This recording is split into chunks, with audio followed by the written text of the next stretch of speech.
नमस्कार मंडळी. श्री स्वामी समर्थ, श्री गुरुदेव. पुन्हा एकदा मी तुमचे आपल्या चॅनलमध्ये मनापासून स्वागत करते. तर मी आज तुमच्यासाठी खास विषय घेऊन आले आहे, ते म्हणजे श्रीमंत होण्यासाठी उपाय. काही लोक जन्मत श्रीमंत असतात, तर काहींना कष्ट करून श्रीमंती मिळवावी लागते. पण फक्त कष्ट असून उपयोग नाही, त्यात योग्य उपाय आणि सकारात्मक ऊर्जा लागते. तर चला जाणून घेऊया असे 10 खास उपाय जे तुम्हाला श्रीमंत बनवू शकतात. सकाळी वेळेवर उठणे आणि साधना करणे. प्रत्येक यशस्वी माणसाचा पहिला नियम असतो वेळेवर उठणे. सकाळी 5 वाजता उठून 15 मिनिट ध्यान, जप आणि सूर्योदय पाहणं. याने मन, शरीर आणि आर्थिक ऊर्जा जागृत होते. तर असं करू नका की सकाळी उठलो आणि परत झोपलो. तर एकदा उठल्यानंतर आपल्याला परत झोपायचंच नाहीये. तर दररोज सकाळी ओम श्री महालक्ष्मी नमः, ओम श्री महालक्ष्मी नमः या मंत्राचा 11 वेळा जप करा. झोपेतून उठताना देवाचं नाव घेऊन जमिनीला स्पर्श करा. दुसरं म्हणजे देवी लक्ष्मीची कृपा.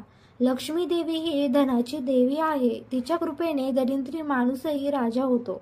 तर त्यावर उपाय म्हणजे यावर सोपा असा उपाय आहे. शुक्रवारी लक्ष्मी पूजन करा. तांदूळ, हळद, कमळ फूल लक्ष्मीला अर्पण करा. तुळशी पान न तोडता घरात स्वच्छता ठेवा. संध्याकाळी दीप लावा व श्रीसूत किंवा लक्ष्मी अष्टोत्तर वाचा. तिसरं म्हणजे घरात पैसे खेचून आणणारे उपाय. घरामध्ये काही गोष्टी असल्याने धनसंपत्ती टिकत नाही. तर त्यावर उपाय म्हणजे घराच्या ईशान्य कोपऱ्यात जल ठेवावे. हे पाणी काचेच्या बरणीमध्ये असेल तर उत्तमच. घरात मोरपीस, लाफा पाने व कुबेर यंत्र ठेवा. तुटलेली वस्तू, बंद घड्याळे, अळवाच्या फांद्या घरात ठेवू नका. असे कुठल्याही प्रकारच्या वस्तू घरात ठेवू नका जे की भंगार सामान, जुन्या वस्तू, पुराणी पुस्तके वगैरे असं काही असेल. तर चौथं म्हणजे कुबेर मंत्र व उपाय.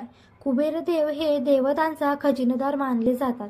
तर त्यावर उपाय म्हणजे ओम यक्षाय कुबेराय वैश्रवणाय धनधान्यपते नमः या मंत्राचा दररोज 21 वेळा जप करा. शुक्रवार किंवा अक्षय तृतीयाच्या दिवशी कुबेर यंत्र स्थापन करा. पाचवं म्हणजे अन्नदान आणि सेवा. जिथे अन्नदान होते तिथे कधीही दारिद्र्य राहत नाही. तर त्यावर उपाय म्हणजे दर गुरुवारी गरजूंना खिचडी, तांदूळ किंवा फळ दान करा. दर महिन्याला एक वेळ गाय, कुत्रा किंवा पक्ष्यांना अन्न द्या.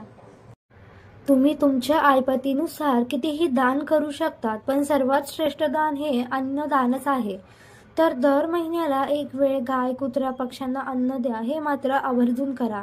6वं म्हणजे श्रीसूत किंवा कनकधारा स्तोत्र. या स्तोत्राचा उच्चार केल्याने घरात धनप्राप्ती होते. तर यावर उपाय म्हणजे रोज सकाळी श्रीसूत किंवा कनकधारा स्तोत्र वाचा. यासोबत दीप, अगरबत्ती आणि तुळशी पान अर्पण करा. वास्तुशास्त्रानुसार उपाय. घरात योग्य वस्तू असल्यास लक्ष्मी टिकते. तर यावर अतिउत्तम उपाय म्हणजे घराच्या मुख्य दाराजवळ स्वास्तिक किंवा श्री गणेश चित्र ठेवा. तुम्ही दारावरही गणपती बाप्पाचं चित्र लावू शकतात किंवा चिटकवू शकतात. आजकाल गणपती बाप्पाचे तोरण देखील येतात, तर ते देखील तुम्ही लावू शकतात. आणि स्वास्तिक तुम्ही रांगोळीमध्ये काढले तर अतिउत्तमच. पश्चिम दिशेला वजनदार वस्तू ठेवा. तिजोरी नेहमी दक्षिण भिंतीला लागून उत्तर दिशेकडे उघडणारी असावी. तर 8वं म्हणजे मानसिकता आणि विचारशक्ती. धनप्राप्तीमध्ये विचारशक्तीची फार मोठी भूमिका असते. तर त्यावर उपाय म्हणजे दररोज स्वतःला असा मंत्र द्या की मी श्रीमंत होतोय, मला नवीन संधी मिळत आहे, माझ्याकडे काहीतरी करण्याची ताकद आहे, माझ्याकडे भरपूर संधी आहेत. नकारात्मक लोकांपासून दूर राहा. अशा लोकांना अंतरावरच ठेवा. पैशाबद्दल प्रेम आणि आदर बाळगा. तर 9वं म्हणजे खास दिवसाचे उपाय. तर यामध्ये सर्वप्रथम शुक्रवार. तर शुक्रवारी लक्ष्मीपूजन, गुलाबी रंगाचे फुलं अर्पण करा. हे उपाय आठवणीने करा. तर गुरुवारी गुरुसेवा, पिवळा रंग, चणा डाळ.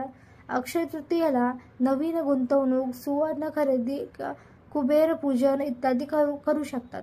तर मंत्र ज्या जीवनात श्रीमंती आणतात तर ते मंत्र बघूया. तर पहिलं म्हणजे ओम श्री महालक्ष्मी नमः, ओम श्री महालक्ष्मी नमः, ओम नमो भगवते वासुदेवाय नमः, ओम नमो भगवते वासुदेवाय नमः, ओम यक्षाय कुबेराय नमः, ओम यक्षाय कुबेराय नमः, ओम गण गणपते नमः, ओम गण गणपते नमः, ओम ओम ह्रीं श्रीं क्लीं महालक्ष्मी नमः. ओम ह्रीं श्रीं क्लीं महालक्ष्मी नमः. तर मंडळी ही होती श्रीमंती मिळवण्यासाठी एक खास संधी. तर मंडळी ही होती श्रीमंती मिळवण्यासाठी खास सूत्रच म्हणता येईल याला. कृपया ही माहिती फक्त ऐकू नका तर अंमलात देखील आणा. कष्ट करा, श्रद्धा ठेवा आणि योग्य उपाय वापरा. यश नक्कीच तुम्हाला मिळेल. तुम्हाला ही माहिती कशी वाटली तर ते कमेंट करून नक्की सांगा. आणि व्हिडिओ आवडला असेल तर लाईक आणि शेअर करायला विसरू नका. आणि आमच्या चॅनलला सबस्क्राईब करायला विसरू नका. थँक्यू.